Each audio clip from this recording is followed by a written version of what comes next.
Good afternoon, everyone, and welcome to this inaugural event of a partnership that's already transforming how governments serve their citizens in the 21st century. 1 year ago at the UN General Assembly, I stated a simple truth, that the strongest foundation for human progress lies in open economies, open societies, and in open governments.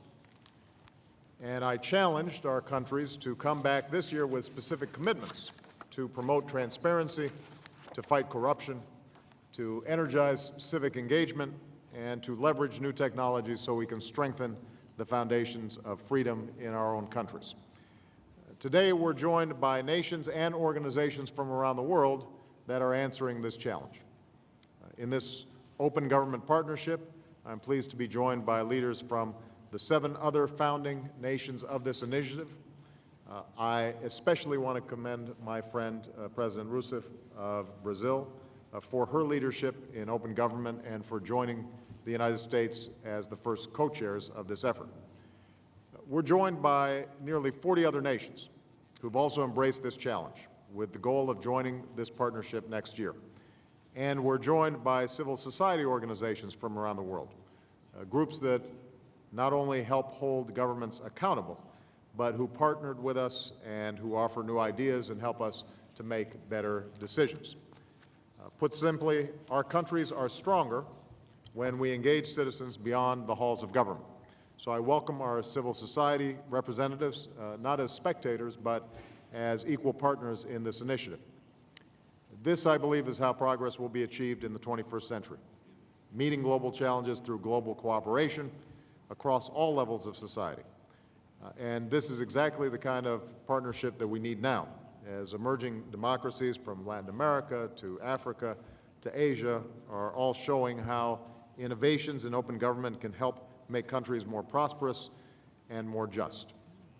As new generations across the Middle East and North Africa assert the old truth that government exists for the benefit of their people. And as young people everywhere, from teeming cities to remote villages, are logging on and texting and tweeting and demanding government that is just as fast, just as smart, just as accountable. This is the moment that we must meet. These are the expectations that we must fulfill. And now we see governments around the world meeting this challenge, including many represented here today. Countries from Mexico to Turkey to Liberia have passed laws guaranteeing citizens the right to information. From Chile to Kenya to the Philippines, civil society groups are giving citizens new tools to report corruption. From Tanzania to Indonesia, and as I saw firsthand during my visit to India, rural villagers are organizing and making their voices heard and getting the public services that they need. And governments from Brazil to South Africa are putting more information online, helping people hold public officials accountable for how they spend taxpayer dollars. Here in the United States, we've worked to make government more open and responsive than ever before. We've been promoting greater disclosure of government information, empowering citizens with new ways to participate in their democracy. We are releasing more data in usable forms on health and safety and the environment because information is power, and helping people make informed decisions and entrepreneurs turn data into new products that create new jobs. We're also soliciting the best ideas from our people in how to make government work better. And around the world, we're standing up for freedom to access information, including a free and open internet. Today, the 8 founding nations of our partnership are going even further, agreeing to an open government declaration rooted in several core principles. We pledge to be more transparent at every level, because more information on government activities should be open, timely, and freely available to the people. We pledge to engage more of our citizens in decision-making, because it makes government more effective and responsive. We pledge to implement the highest standards of integrity, because those in power must serve the people, not themselves. And we pledge to increase access to technology, because in this digital century, access to information is a right that is universal. Next, to put these principles into practice. Every country that seeks to join this partnership will work with civil society groups to develop an action plan of specific commitments. Today, the United States is releasing our plan, which we are posting on the White House website and at opengovpartnership.org. Among our commitments, we're launching a new online tool called We the People to allow Americans to directly petition the White House, and we'll share that technology so that any government in the world can enable its citizens to do the same. We've developed new tools called smart disclosures so that the data we make public can help people make healthcare choices, help small businesses innovate, and help scientists achieve new breakthroughs. We'll work to reform and expand protections for whistleblowers who expose government waste, fraud, and abuse. And we're continuing our leadership of the global effort against corruption by building on legislation that now requires oil, gas, and mining companies to disclose the payments that foreign governments demand of them. Today, I can announce that the United States will join the global initiative in which these industries, governments, and civil society all work together for greater transparency so that taxpayers receive every dollar they're due from the extraction of natural resources. So these are just some of the steps that we're taking, and today is just the beginning of a partnership that will only grow. As Secretary Clinton leads our effort on behalf of the United States, as these nearly 40 nations develop their own commitments, as we share and learn from each other and build the next generation of tools to empower our citizens and serve them better. So that's the purpose of open government, and I believe that's the essence of democracy. That's the commitment to which we're committing ourselves here today, and I thank all of you for joining us as we meet this challenge together. I want to thank you very much for your participation, and with that, I would like to turn over the chair to my co-chair, President Roussek.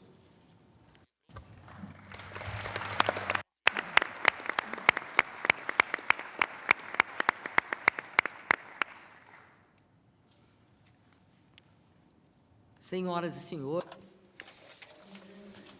Ladies and gentlemen, it is my great pleasure to take part in the official launch of the Open Government Partnership as a co-chair. It is an important tool with which we will be able to strengthen our democracies. I would also like to congratulate President Barack Obama for having raised this issue in such a timely fashion during the last United Nations General Assembly. The use of digital networks is key to promote, or as part of our efforts to promote, more open governments that will prove fully accessible to citizens. It is also key to improve public services such as education, safety, and the environment, or environmental services. Such networks are an important tool in achieving our objective of strengthening democracy. Brazil, my country, endorses the Declaration on the Principles on Open Government and would also like to put forth its own national plan of action. We have made significant progress as part of our commitment towards transparency, accountability, equality, and the openness of government management. The idea of an open government in Brazil is linked to the democratization of the country back in the 1970s. It is not only about, of course, the task is not only about allowing individual access to the budget implementation by the state apparatus or about monitoring the honesty or candidness and rationality of actions by government officials. More than that, the task is about ensuring a proper accountability and rendering of accounts and citizen inspection and participation, thereby establishing a permanent, ongoing, two-way relationship between the government on the one hand and society on the other hand. In the past few years, we have seen an expansion in the fora of dialogue involving the management of public will, or the public will in Brazil, thanks to the implementation of participatory public comments and consultations. Since 2003, the Brazilian government has carried out 70 different subject matter specific conferences in several different areas of interest, thus triggering an interaction with more than 5 million people in 5,000 municipalities. Obviously enough, the major social or societal change experienced in my country today would not have been possible in the absence of actual engagement of Brazilian society. we resorted to public comments or public consultation rounds in preparing government plans and programs, including the multi-year plan for 2012-2015 and the Brazilian proposals for the upcoming United Nations Conference on Sustainable Development, Rio Plus 20, which Brazil will have the honor of hosting in 2012. Currently in discussion in the National Congress is a bill of law, a draft bill of law aimed at providing for proper access to public information, setting clear-cut rules, and shorter time periods that would otherwise govern confidential documents. Thanks to the high degree of transparency or openness in which we operate, it is increasingly possible for us to identify, pinpoint, and correct any management problems. We have a federal ministry called the Federal Comptroller General's Office, which is devoted solely to promoting transparency, openness, and preventing as well as fighting corruption. The Federal Attorney General's Office and also the Federal Police intelligence agents are also autonomous in their role. We also have a very positive press, which performs a surveillance role since it is not subject to any government constraints. Government actions in that regard have been firm and sustained.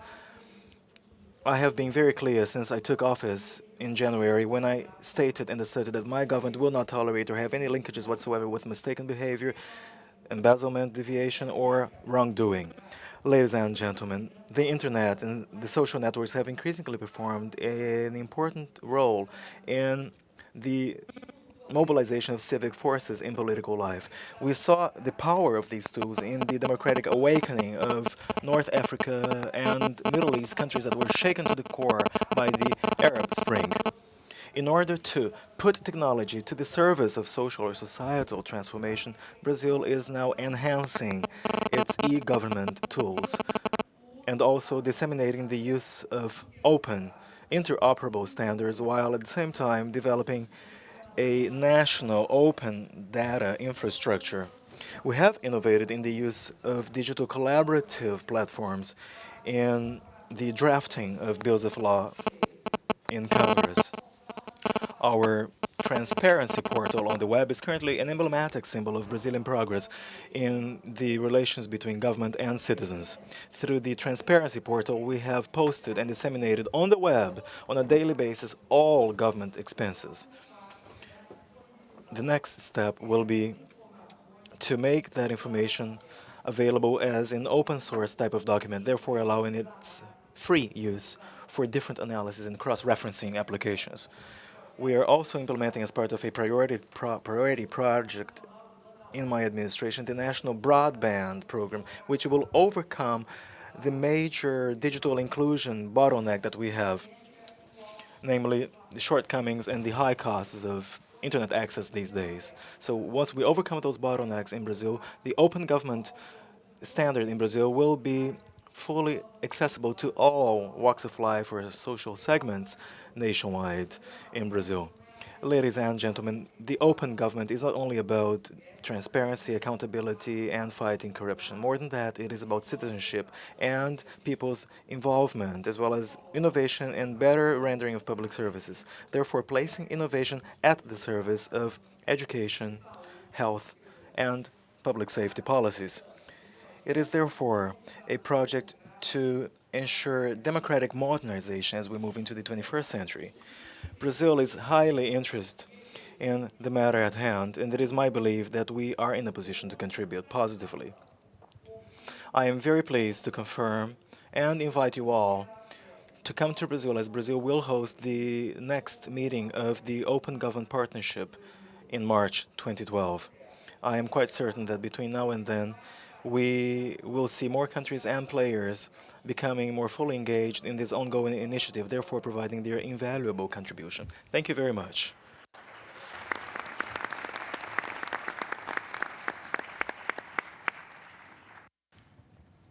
Next, we'll hear from the President of Mexico.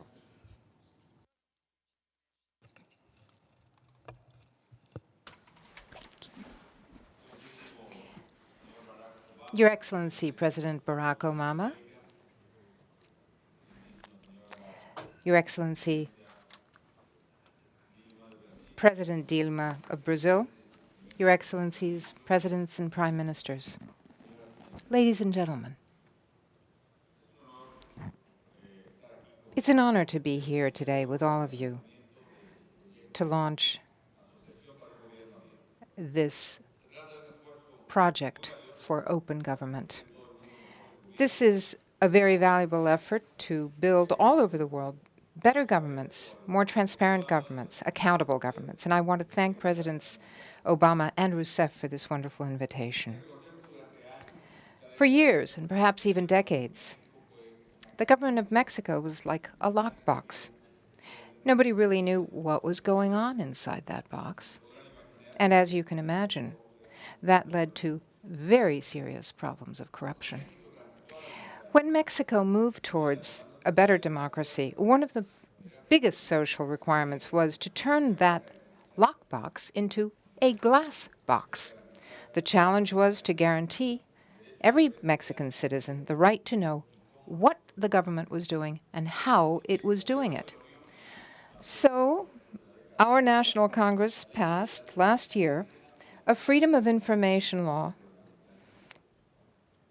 And this is a law that guarantees to all citizens free access to all information in the federal government. Our legislation establishes a basic principle that we all believe in. All information in the hands of the government must be public, with the exception, in any case, of information considered confidential because it contains strictly personal citizen information or information having to do with national security. This law also created the Federal Institute of Access to Public Information, also known as Access to Public Information and Data Protection, which is an autonomous agency designed to enforce the law and to provide citizens with the power to have access to that public information. And it's also handled and governed by independent citizens. And with us today is its president, Dr. Jacqueline Pichard. Today, anyone can even anonymously request and obtain information related to the federal government. The salaries of all public servants, the amounts of the budgets, and any amount of money that is used for a government program, the details, procedures, and decisions made by the government, and the reasons, of course, on which those decisions are based as they are made by the government. For example, I personally have the obligation to provide information, of course, having to do with any activity carried out by the Office of the President, even the gifts that we receive, the complete list of anyone invited to a birthday party in my honor, for example. And I have provided all of that information, which is required, as well as any other information that is requested. And I've done that gladly because I believe, I am convinced that in any true democracy, the people have the right to know what the government is doing. From the beginning of my administration, for example, just a little over 4 years ago, my administration has received and has responded to over 500,000, 535,000 requests for information, and we've already responded to 98% of those requests. In 2007, during the first year of my administration, there was a constitutional reform passed that provides all citizens access to information, not only in the federal government, but also in local and municipal governments. For the federal government, transparency and access to information are part of our Constitution, but they're also part of our ethical and behavioral principles. We've also carried out not only things having to do with transparency, but also those having to do with providing better service to our citizens. First, we are handling our public finances at the federal level with regulations that guarantee transparency and accountability. Second, approximately 60 cents of every peso spent by the government is devoted to social programs in health, education, and combating poverty. To ensure transparency, these programs are subject to strict citizen and legislative oversight carried out through a higher independent auditor elected by our Congress without any intervention from the presidency.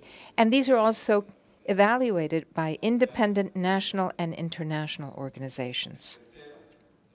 Third, in the area of technological innovation, we have an open portal called the CompraNet, which is an internet system that provides all companies the same opportunities to become government suppliers. At the same time, it allows citizens to obtain information on all contracts carried out by the government and the procedures necessary for calls for bids.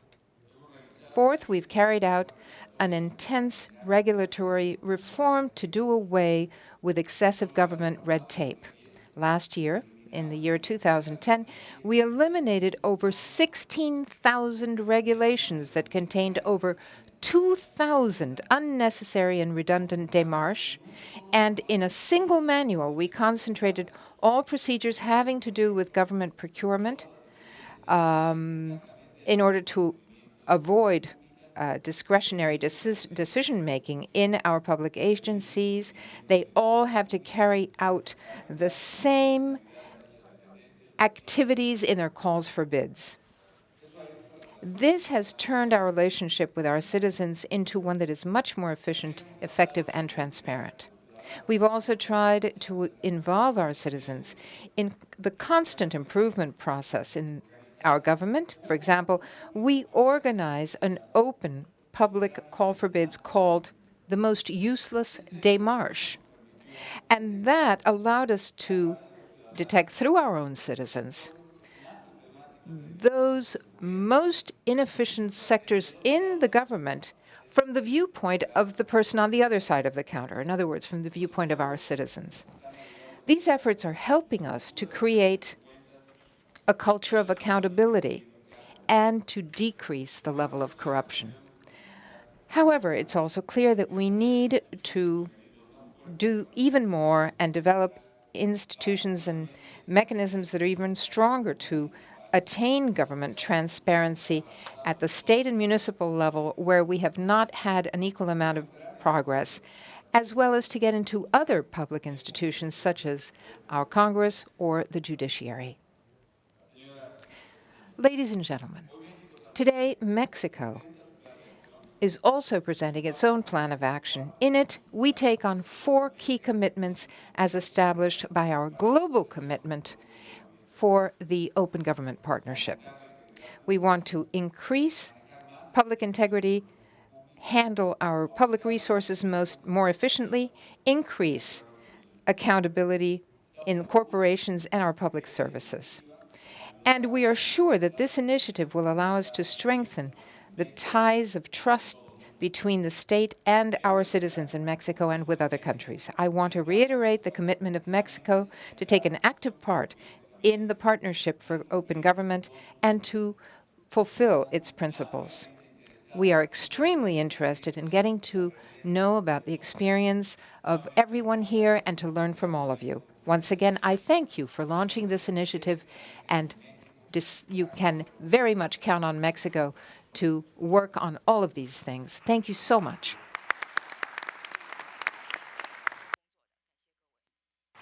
Next, we'll hear from the President of Norway. Minister, excuse me. A continuación, escucharemos al presidente de Noruega. Muchas gracias, presidente Rousseff, presidente Obama. Muchas gracias por presidir esta sesión de la Asociación de Gobiernos Abiertos. La apertura es sobre la rendición de cuentas, la apertura es sobre la participación y tiene que ver con la manera en que la gente puede participar e influir en las decisiones que toma su gobierno. La apertura fundamentalmente se trata de la democracia y los procesos democráticos basándose en la transparencia y el intercambio de información.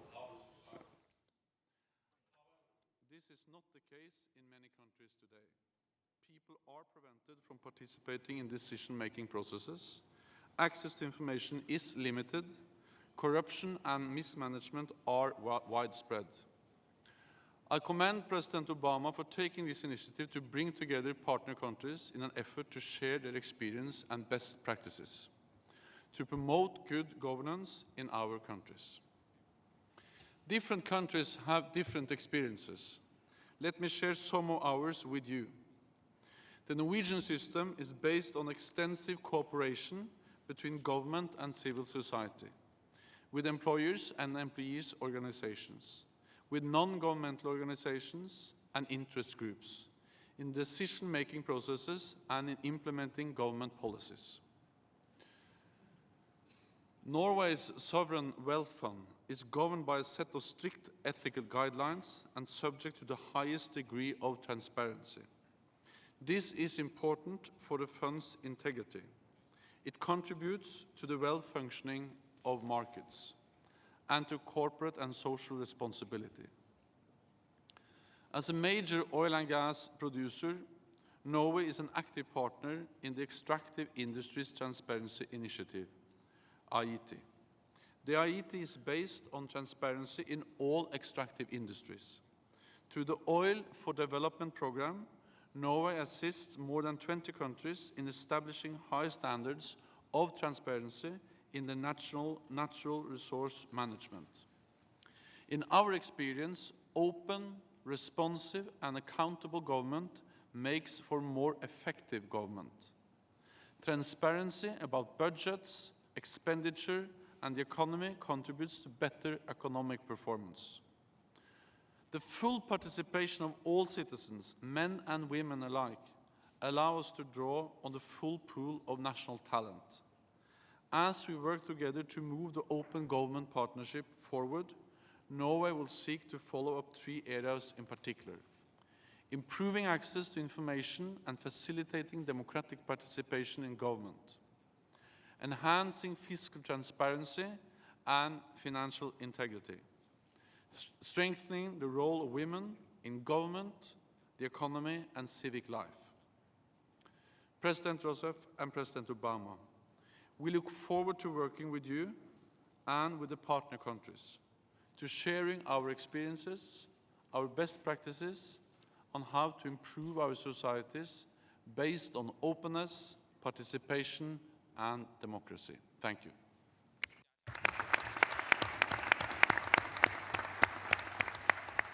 Aquino of the Philippines. President Obama, President Joseph, Excellencies and fellow members of the Open Government Partnership, ladies and gentlemen, good afternoon. In February of 1986, an unprecedented peaceful revolution in my country in which millions of people flooded the streets of Manila ousted a dictator. The spirit behind it all was collective yearning for what we are discussing today, open and accountable governance.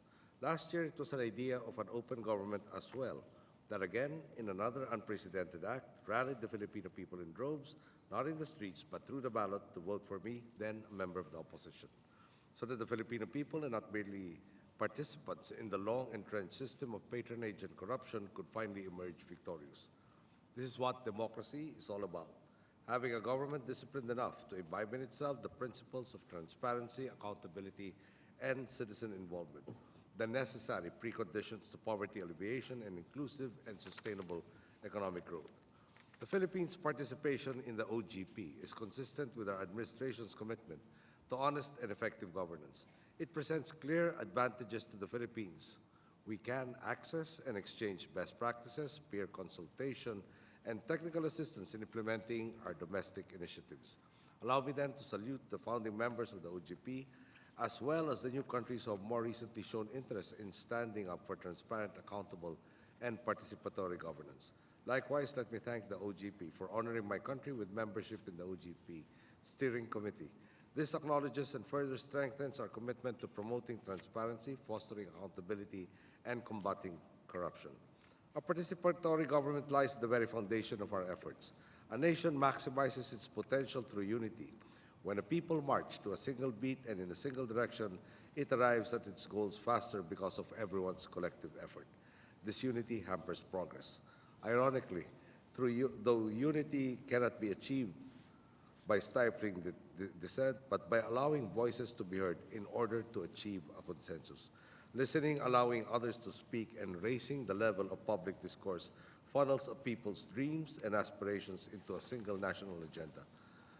Government institutions are strengthened when they are not merely open to the active participation of their citizens, but when they encourage the people to engage it by empowering them and garnering their trust. The public must be able to give feedback to the government, and in turn, the government must show that it is ready to listen by putting in place mechanisms through which the people's voice can be heard. If our citizens can be engaged in this way, then I am certain that we will achieve our collective goals sooner rather than later. In fact, I believe that if any citizenry can be actively engaged by its government, then it can only have positive effects on the quality of life of the people. Another significant goal of ours is pushing forward the agenda of accountability. Our administration defines accountability in two ways: as a commitment to uphold the highest ethical standards in government, and as an obligation to achieve measurable performance targets and outcomes.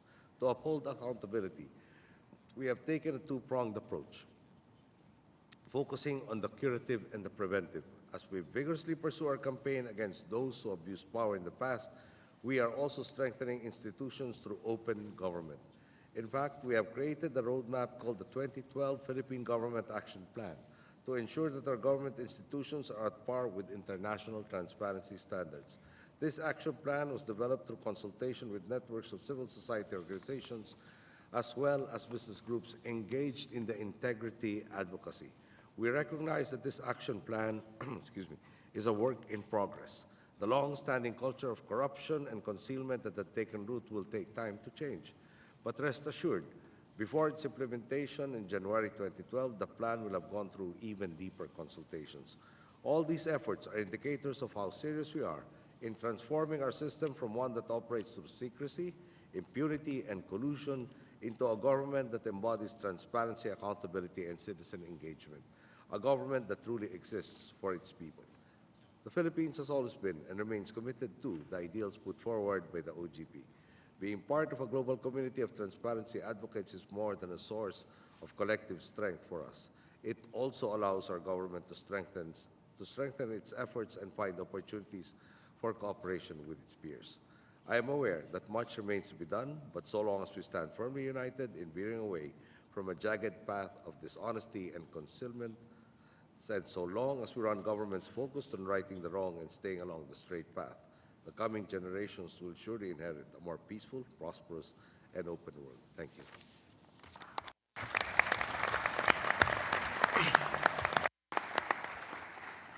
President Zuma of South Africa. Thank you, Excellency President Obama, Excellency President Rousseff, Your Excellencies, heads of states and government, members of the Open Government Partnership International Steering Committee, representatives of the civil society partners, ladies and gentlemen, thank you for this opportunity to participate in this important discussion on open government. We would like to thank President Obama and President Rousseff for hosting this crucial initiative. The Open Government Initiative is in line with the African Union's African Peer Review Mechanism, which encourages African governments to improve governance, including openness and service delivery to their populations. Open government in the South African case is premised on our progressive and transformative constitution, which enshrines a Bill of Rights and the principles of open governance.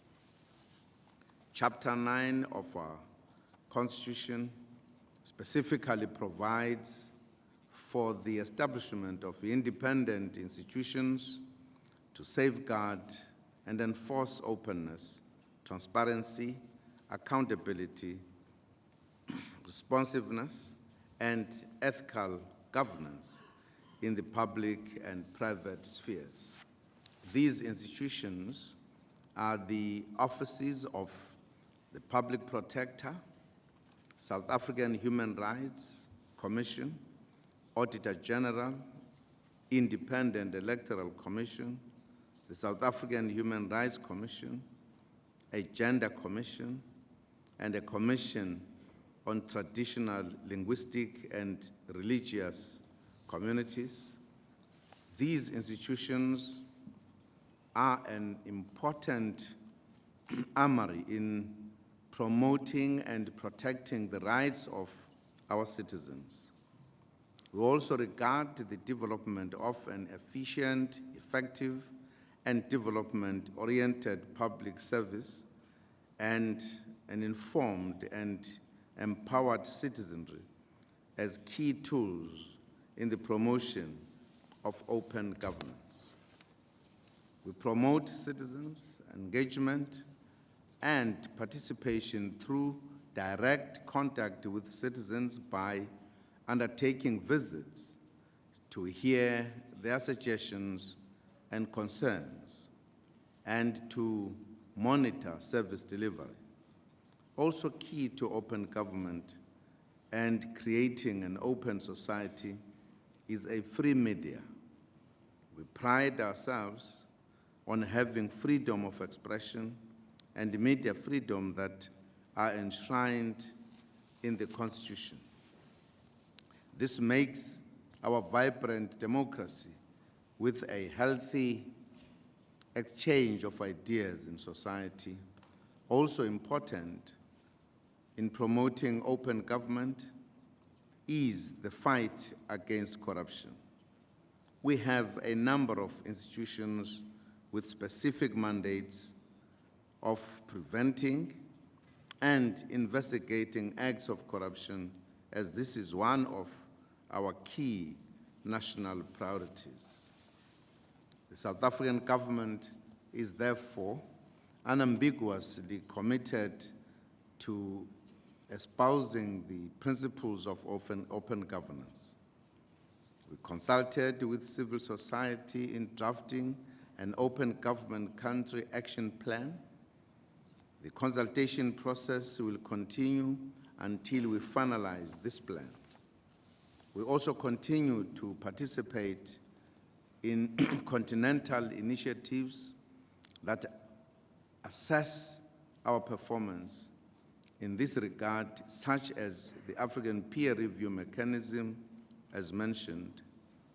Working with our people, we will deliver on our undertakings to create a society where all, including the poor, have a voice and participate in processes to determine and improve how they are governed.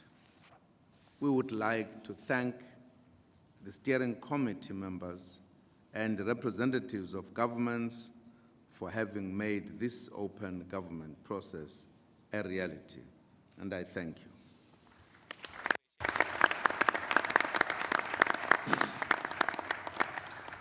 The representative from Indonesia.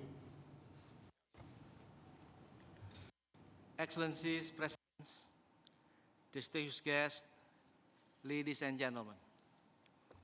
It is with great honor for me to be part of this very important occasion at the launching of this innovative global initiative involving government, civil societies, private sectors that work together to advance government's openness. On behalf of the government of the Republic of Indonesia, I would like to convey my appreciation to President Obama and President Rousseff, who have co-chaired and hosted this very important event. First, let me relay the warmest regard from the President of Indonesia, who unfortunately could not be here today to speak before you. We recognize the President as a strong advocate to the principle of open government, and Indonesia's role in open government partnership reflects his commitment to this very important subject. Indonesians know too well how life was difficult when information was only shared among the few, and how our bureaucracy was not an accountable tool for excellent public policies. However, Indonesians today know how they can benefit from openness and transparency, where everyone can speak their mind and has an equal access to information, a testament to their struggle for freedom of speech in the Reformasi movement in 1998. Ladies and gentlemen, Indonesia's active role in open government partnership is not only a natural continuation of our endless efforts toward more transparency, participation, and accountability in the public sector, but it is also a breakthrough in the history of our democracy and governance. Our open government initiatives now target areas closer to daily lives of our citizens, such as education, health, and access to justice. We also seek to advance the transparency of our public institutions, especially through its budgetary and revenues management. Realizing and anticipating challenges and opportunities in the 21st century, Indonesia's whole commitment to open government embraces and is powered by a new mindset as well values for the next generation. After a rigorous public consultation with various stakeholders in the last few months, we have designed open government initiatives built around a triple-track plan. These tracks are composed of initiatives that promote the three principles of open government, that is transparency, public participation, and accountability. The first track of our program focuses on accelerating the implementation of existing open government initiatives, including government programs on poverty reduction and public service provisions. The second track focuses on promoting access to information through the use of electronic common portals for public services and public institutions. These electronic portals will serve as engines for transparency that will further ignite active public participation in various development and accountability issues. The last track focuses on accommodating for new innovations in open government, coming from institutions at all levels. We believe that there are people and institutions in central and local government that have really done well in the area of open government. This track transforms those islands of openness into champions of openness. All of the initiatives above are just the beginning. Together with the citizens, CSOs, and private sector, we hope to continually improve how we deliver to the people in our strive to create an open government. Ladies and gentlemen, to conclude, I hope that our effort in this forum will bring a strong foundation for international cooperation in the advancement of openness and transparency around the globe. Let me assure you that Indonesia stands ready to play an active role in this partnership, as we believe that our work together will speed up and intensify the promotion of good governance in our own country and throughout the world. We warmly welcome the opportunity to become co-chair of this partnership in September 2012. Thank you.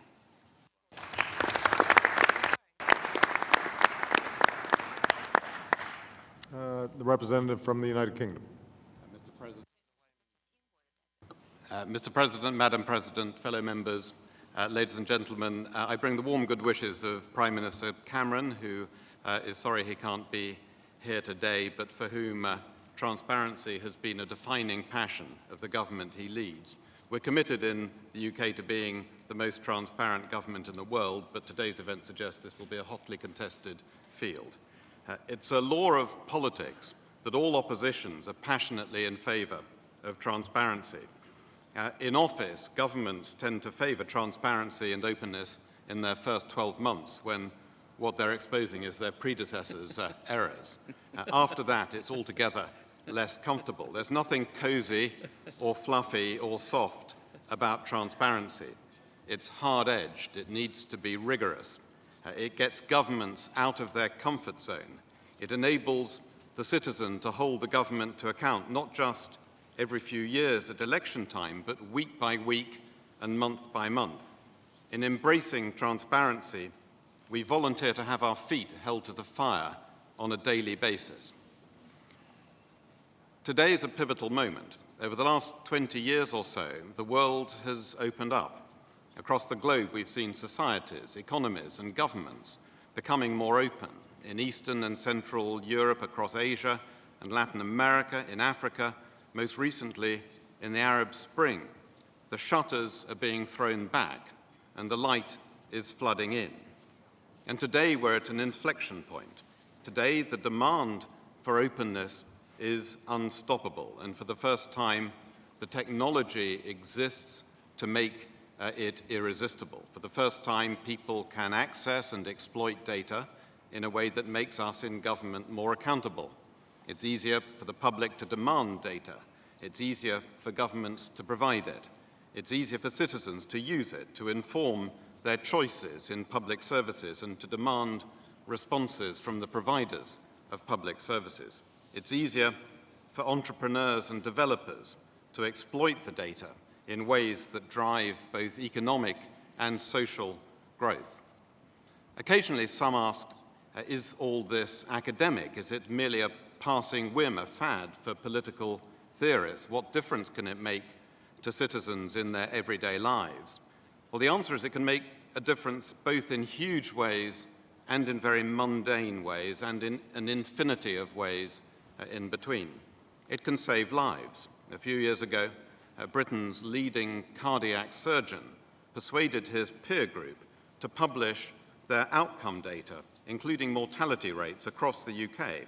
The results were startling. There were massive variances. As a result, bad practices were eliminated and good practices spread. Mortality rates fell as a result dramatically over the succeeding years. Transparency transformed the way in which this vital public service was delivered. It saved lives.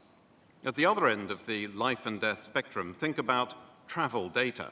Imagine how an application on your iPhone using real-time data could tell you when your bus was due, whether you needed to run to catch it, or if you had time to buy your newspaper and coffee on the way. Not life or death, clearly, but tangible improvement in people's everyday lives. It can transform the effectiveness of overseas aid. We're proud that Britain's development budget is not only surviving the necessary fiscal retrenchment, but it's being expanded to meet the UN target of 0.7% of GDP. But we want that budget to be spent to maximum effect. So I can say that we'll bring the principles of the Open Government Partnership into our aid programme. When deciding whether governments will receive UK budget support, direct budget support, progress against OGP membership criteria will be an important factor, and 5% of the support will be ring-fenced to be spent on strengthening local accountability to support progress against OGP goals. We're delighted to be a founder member of the partnership and delighted to be assuming the co-chairmanship early next year. We look forward to learning from our colleagues and sharing our own experiences. For the launch of the OGP today can be a transforming moment in the checkered history of democracy. It can be a milestone in the long march to an open and harmonious world. Membership can mark the point where our governments make a new covenant between the people and the state.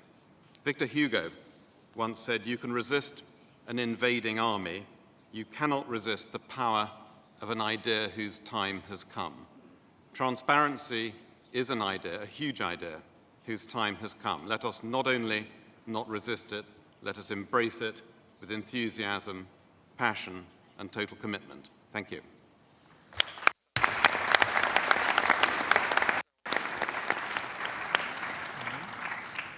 As I indicated at the outset, part of what can make this partnership powerful is that in addition to the member states, we are actively encouraging the partnership with civil society organizations. And so to close out this session, I'd like to hear from Mr. Rakesh Rajani.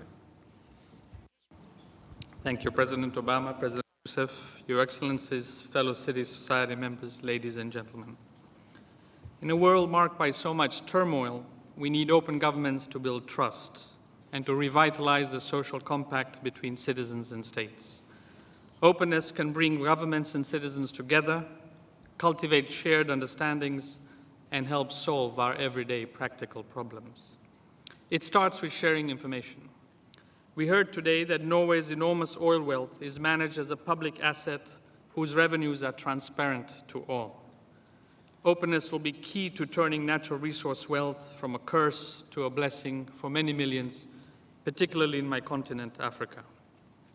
In Mexico, when the civil society group Fundar showed that health services were not reaching women, clinics were not open, and medicines that were meant to be free were anything but, the Ministry of Health made concrete reforms to save lives.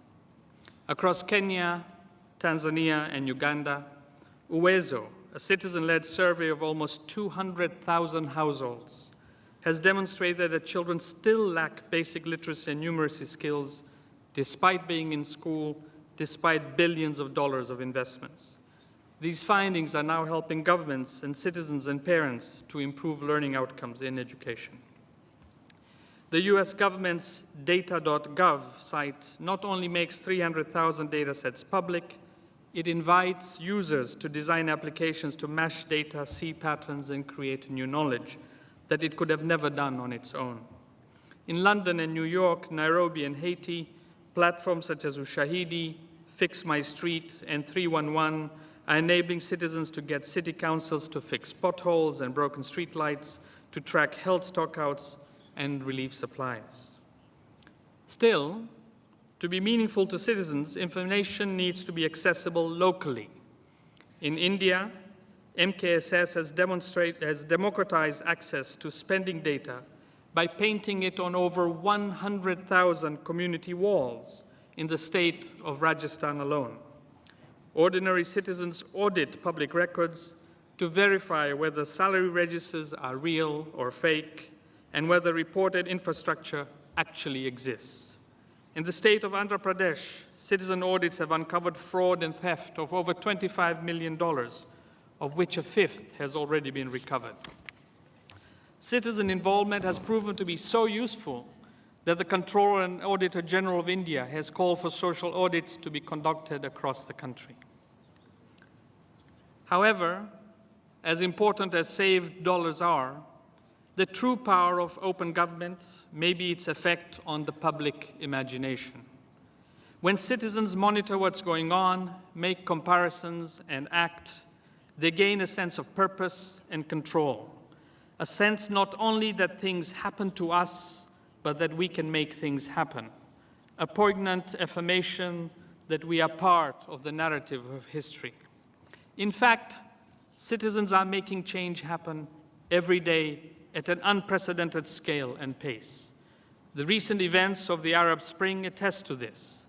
Elsewhere, too, people are agitating for dignity and livelihood, from the walks to work in Uganda, to the hunger fast to stop corruption in India, from the rappers satirizing for life presidents in Senegal, to the protesters outside my Wall Street hotel room this morning demanding jobs.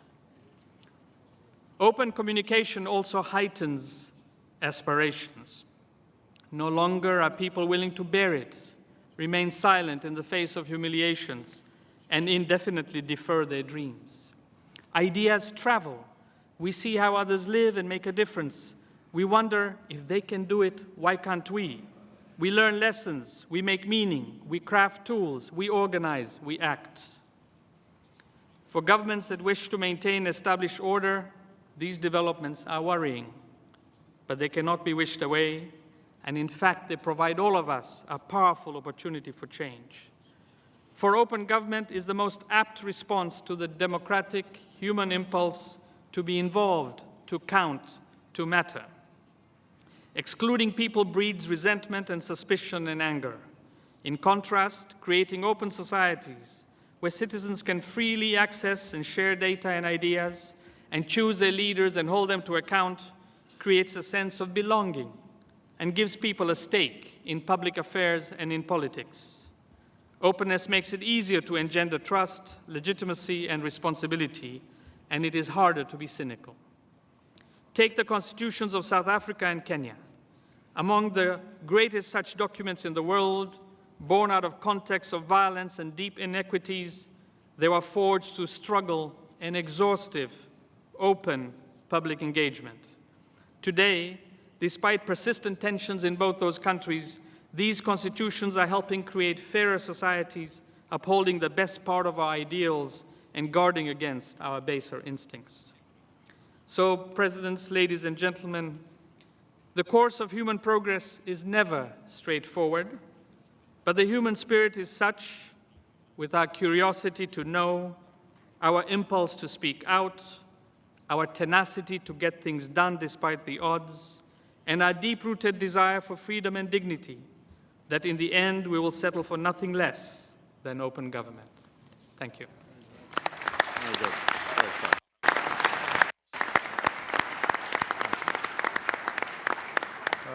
Well, thank you, Rakesh, for that wonderful testimony. Thank you all to the leaders who shared their action plans and the steps that they're taking and your willingness to participate in this initiative. We are extraordinarily grateful. As I said earlier, today is just the beginning of this partnership. Those who are the founding members have to go back home and work to meet the commitments that we've made and to be held accountable. The 38 nations joining us today will be working on their own action plans, and we look forward to our next meeting in Brazil next year when our partnership welcomes more countries who share our commitment to open government. I want to thank all the participants. I particularly want to thank the civil society organizations that are doing extraordinary work. I very much appreciated the statement by the representative from the United Kingdom that this is not always comfortable if done right, because governments are human institutions, which means that even with the best of intentions, we are flawed and we make mistakes. And it's a natural human impulse to try to cover up mistakes and to resist the kind of openness that's been discussed here today. But as Rakesh, I think, said so well, the more open we are, the more willing we are to hear constructive criticism, the more effective we can be. And ultimately, governments are here to serve the people, not to serve those in power. And so I'm very grateful for all of you for participating. Thank you for embracing this challenge to make sure our governments are as open and accountable and as effective as they can be so that we can meet the aspirations of all our citizens. Thank you very much.